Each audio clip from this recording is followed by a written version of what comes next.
കൊടുത്ത കഥകള് മഹാഭാരതത്തിന്റെ പകുതിയോളം വരും. ബാക്കി പകുതി പാണ്ഡവരുടെയും കൗരവരുടെയും ജീവിതാനുഭവങ്ങള്. ഇതായിരിക്കണം നിങ്ങൾ കേൾക്കുന്നതും നമ്മുടെ മക്കൾക്ക് പറഞ്ഞു കൊടുക്കുന്നതും. ആദ്യത്തെ ലെവലിലെ കഥകള്, രണ്ടാമത്തെ ലെവലിലെ കഥകളും അനുഭവങ്ങളും, മൂന്നാമത്തെ ലെവലിലേക്ക് കയറിയാൽ അനുഭവങ്ങളും മാത്രം മതി. കഥകളുടെ ലെവല് കഴിഞ്ഞു, എല്ലാ അനുഭവങ്ങൾ പറഞ്ഞു കൊടുക്കാം. ആരുടെ അനുഭവങ്ങള്? സ്റ്റീവ് ജോബ്സിന്റെ, ആപ്പിൾ കമ്പ്യൂട്ടർ ഉണ്ടാക്കിയ സ്റ്റീവ് ജോബ്സിന്റെ അനുഭവങ്ങൾ പറഞ്ഞു കൊടുക്കാം. മൈക്കൽ ഡെൽ കമ്പ്യൂട്ടർ ഉണ്ടാക്കിയ ആൾ 1982 വരെ ഒരു ന്യൂസ് പേപ്പർ ബോയ് ആയിരുന്നു. ദിനപത്രം വിറ്റ് കിട്ടുന്ന $1800 ഒരു സുഹൃത്തിന് കൊടുത്ത് $200 വർക്ക് കൂടി അയാൾക്ക് ചെയ്തു കൊടുത്ത് അയാളെ കൊണ്ട് $2000 കമ്പ്യൂട്ടർ ഉണ്ടാക്കി മേടിച്ച് അതിനെ റിവേഴ്സ് എഞ്ചിനീയറിംഗ് അതിങ്ങനെ ഊരി പഠിച്ച് 1982 നവംബറിൽ ആരംഭിച്ച മൈക്കൽ ഡെല്ലിന്റെ കമ്പ്യൂട്ടർ ബിസിനസ് ഇന്ന് കേരള ഗവൺമെന്റിന്റെ ബഡ്ജറ്റിനേക്കാൾ കൂടുതൽ ടേൺ ഓവർ ഉള്ള ഒരു കമ്പനിയായി മാറിയിരിക്കുന്നു അദ്ദേഹത്തിൻ്റെത്. സ്റ്റീവ് ജോബ്സിന്റെ അനുഭവങ്ങള്, മൈക്കൽ ഡെല്ലിന്റെ അനുഭവങ്ങള്, ലൂയിസ് ജസ്നറുടെ അനുഭവങ്ങള്, IBM കമ്പനിയുടെ, ജാക്ക് വെൽച്ചിന്റെ ഒബാമാസ് വോയിസ് എന്ന് പറയുന്ന ലോകം കണ്ടിട്ടുള്ളതിൽ വെച്ച് ഏറ്റവും വലിയ CEO അനുഭവങ്ങൾ പറഞ്ഞു കൊടുക്കാം. മഹാത്മാഗാന്ധി അവസാന ദിവസം വരെ ചെയ്ത കർമ്മങ്ങള്, അതിൽ കഥകളൊന്നുമില്ല. മഹാത്മാഗാന്ധി എന്ന അതുപോലെ NSSകാരോട് ഗോപാലകൃഷ്ണൻ പറയുന്നു, മന്നത്ത് പത്മനാഭൻ എന്ന ആചാര്യൻ ആദ്യം ലോകത്തിന്റെ മുമ്പിൽ വെച്ച സന്ദേശം എന്ത്? എന്റെ ജീവിതത്തിന്റെ 1/3 നായർ സമുദായത്തിന്റെ അഭ്യുന്നതിക്ക് വേണ്ടി ചെലവഴിക്കുമെന്ന് ഞാൻ പ്രതിജ്ഞ ചെയ്യുന്നു. രണ്ടാമത്തെ 1/3 ഹിന്ദു സമുദായത്തിന്റെ നന്മയ്ക്ക് വേണ്ടി പ്രവർത്തിക്കും. മൂന്നാമത്തെ 1/3 പരമപവിത്രമായ ഭാരതമാതാവിന്റെ നന്മയ്ക്ക് വേണ്ടി പ്രവർത്തിക്കും. ഇപ്പൊ മുകളിൽ ഇരിക്കുന്നവരത് ചെയ്യുന്നുണ്ടോ ഇല്ലയോ എന്ന് അറിഞ്ഞൂടാ. ചുവട്ടിലുള്ളവർക്ക് ചെയ്യാം, ഉറപ്പാ. ചുവട്ടിലുള്ളവർക്ക് അത് ചെയ്യാൻ സാധിക്കും. മുകളിലുള്ളവരെ മാറ്റാൻ പറ്റിയില്ലെങ്കിൽ അവരവിടെ ഇരിക്കട്ടെ. കരയോഗങ്ങളിൽ മാറ്റം വരുത്തിക്കൂടെ? അതുപോലെ തന്നെ ദൈവദശകത്തിന്റെ 100ാം വാർഷികം ആഘോഷിക്കുന്ന വേളയില് 161 വർഷത്തിന് മുമ്പ് ജനിച്ച ആ ശ്രീനാരായണ ഗുരുദേവനാണ് കേരളത്തെ കേരളമാക്കി നിലനിർത്തിയത്.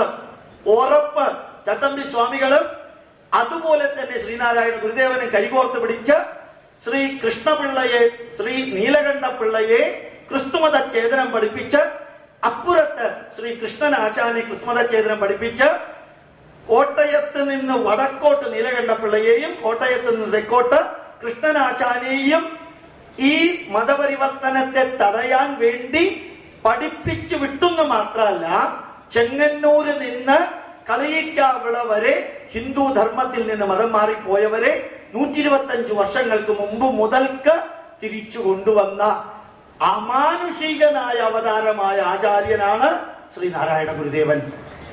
അവരുടെ അനുഭവങ്ങൾ പഠിക്കണം. 61 കൃതികൾ എഴുതിയിട്ടുണ്ട്, 27 ക്ഷേത്രങ്ങൾ സ്ഥാപിച്ചിട്ടുണ്ട്, 14 ക്ഷേത്രങ്ങളെ ശിഷ്യന്മാരെ കൊണ്ട് സ്ഥാപിപ്പിച്ചിട്ടുണ്ട്. അവസാനത്തെ ക്ഷേത്രങ്ങള് കണ്ണാടിയും വിളക്കും മതി എന്ന് തീരുമാനിച്ചു. ആ മാറ്റം പഠിക്കണം.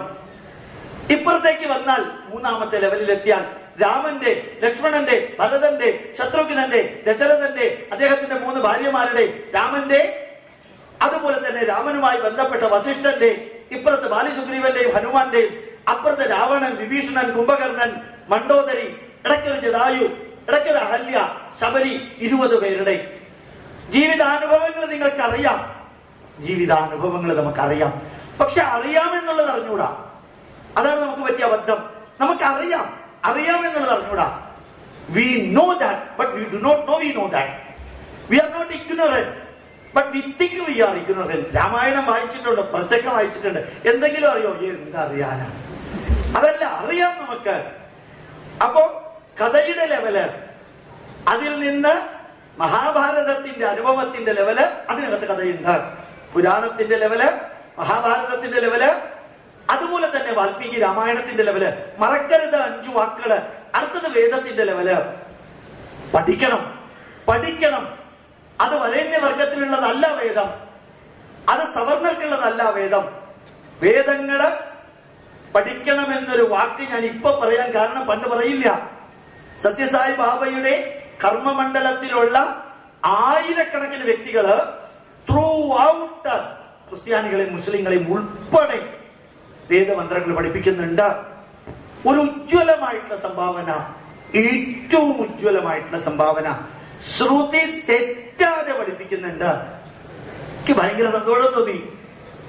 ഞാൻ ശ്രീകണ്ഠേശ്വര ക്ഷേത്രം കോഴിക്കോട് പോയപ്പോ അകത്ത് കയറിയപ്പോ കേട്ടത് അഗ്നിമീളേ പുരോഹിതം യജ്ഞസ്യ ദേവമൃത്യുജം ബോധാരം രത്നധാതാമം അഗ്നിപൂർവേ ഋഷിവിരീഡ്യോ നൂതനൈരുത സദേവാങ് ഏഹവക്ഷതി അഗ്നിനാ ആരയുമസ്നവത്പൂഷാമേവ ദിവേ ദീവേ യശസം വീരവത്തമം അഗ്നീയം യജ്ഞമത്തരം വിശ്വത പരിപൂരസി സയുദ്ദേവേഷു ഗച്ഛതി അഗ്നിർഭൂതാ കവിക്രാദു സത്യശ്ചിത്രസ്രവസ്തമഃ ദേവോ ദേവേ വിരാഗാമത യദംഗദാശുഷേ ത്വമഗ്നേ ഭദ്രം കാരിഷ്യസി തവേത്തത് സത്യമംഗിരഃ.